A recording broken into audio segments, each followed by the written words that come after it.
the contrast of a restored leather couch.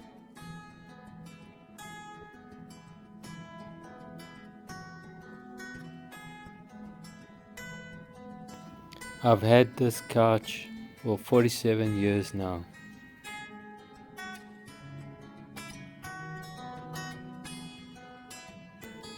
Slowly being restored one section at a time.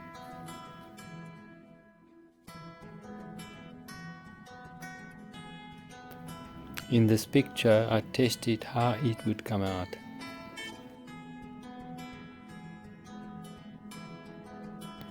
This was quite an impressive result. It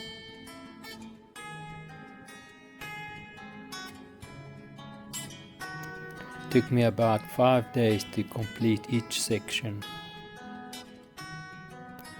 The process of restoring a leather couch takes a lot of love and care. Each piece of leather comes from a different part of the animal or animals, and therefore have different characteristics. Hi you all, wanna know how it's done?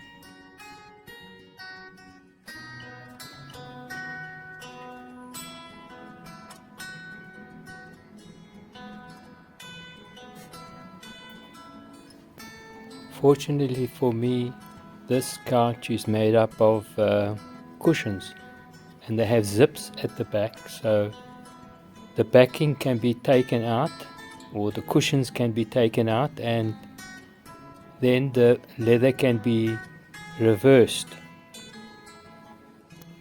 A backing material is then glued onto the back of the leather to stiffen it. It's a creamy latex glue, very easy to work with. I used sheepskin offcuts to smear the glue on.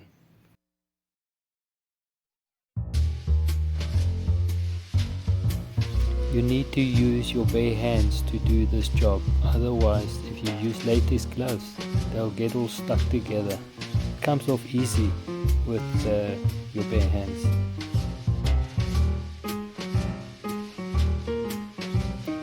Just one of the glued completed cushions.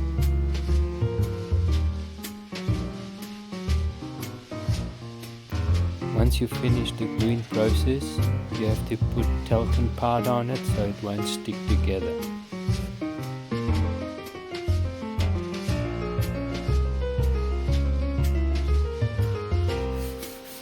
Once you finish the gluing process, you can put the cushion back in and the sanding process begins.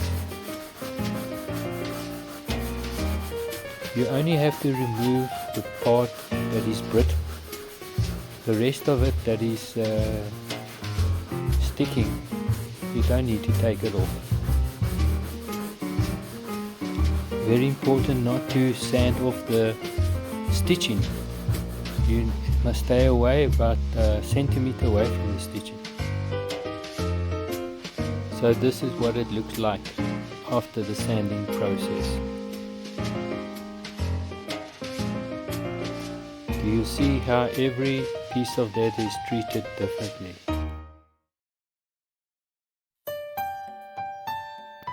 Some parts don't need any sanding. Depends how exposed to the air they are. It's important to vacuum up all the dust while you're sanding, and even afterwards you have to use a cloth to remove all the dust from the cushions. Now put on one layer of leather dressing to seal it before I apply the dye.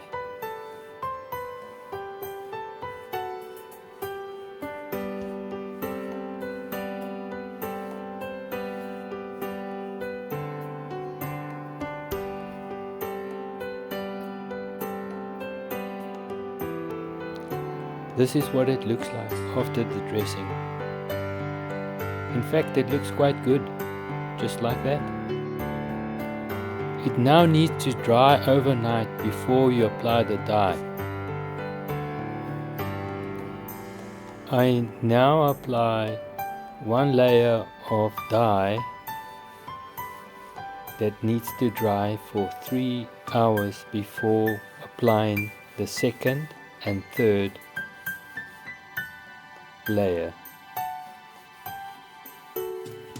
This dye is chocolate brown, but the more layers you put on, the darker it becomes. One would say like dark chocolate.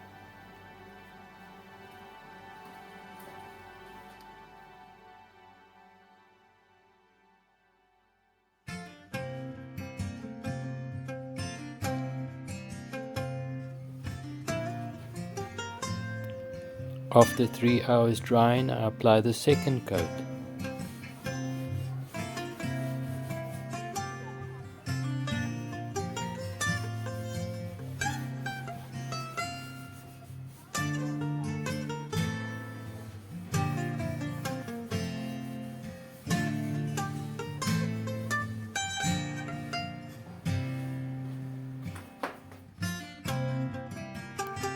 This is what it looks like after the second coat.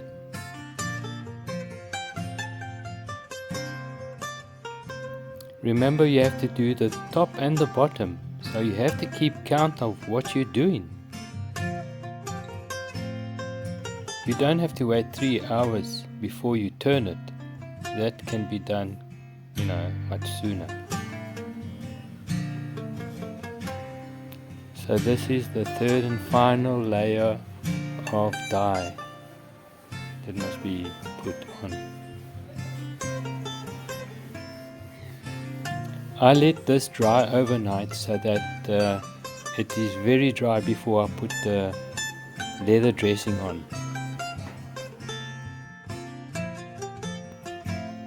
3 coats of dye.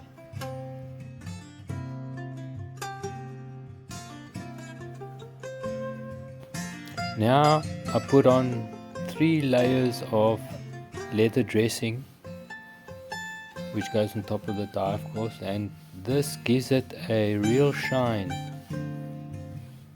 after the third coat. You only need to wait about an hour before coats. And this is the result. How do you like it?